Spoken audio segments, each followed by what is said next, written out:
Morjesta.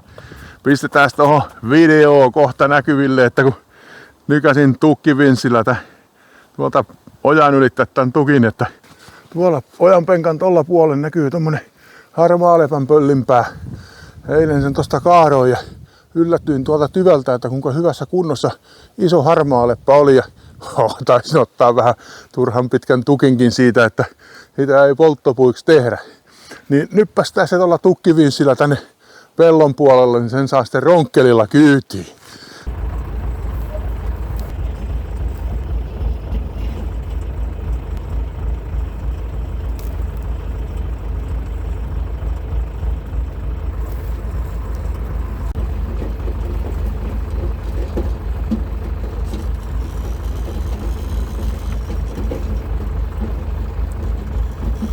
Ja kun äsken nostin sen tähän sahan päälle, niin jäi vähän huonoon kohtaan.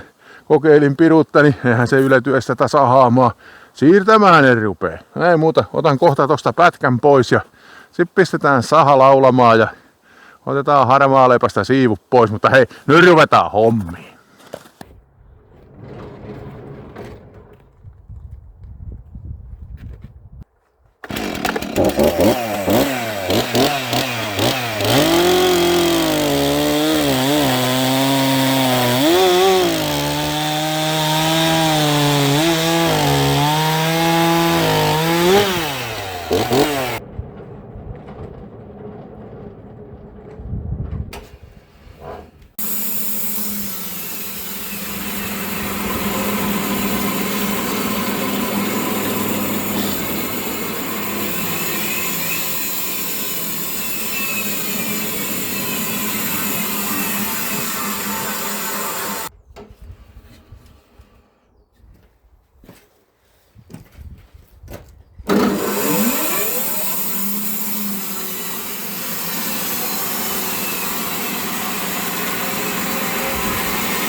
Tässä ne olisi näitä sahattuja harmaaleppiä sitten.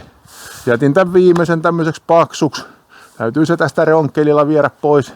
Tästä voisi osasta tehdä vähän penkkiä ja sitten osan mä ajattelin sillain, että kuivaan sen kunnolla puusepän kuivaksi ja sitten teen siitä sellaiset sorvipalikka-aihiot ja sorvaan semmosia ovenvetokahvoja. Kyllä te tiedätte, mistä vedetään. Sitten siihen laitetaan tai ruuvataan ne sisään rämpämuhvi ja kierretangon pätkä ja molemmin puolin ovea kiristetään. Ja, ai että siitä on kiva, vaikka saunan oveen tai mihinkä tahansa.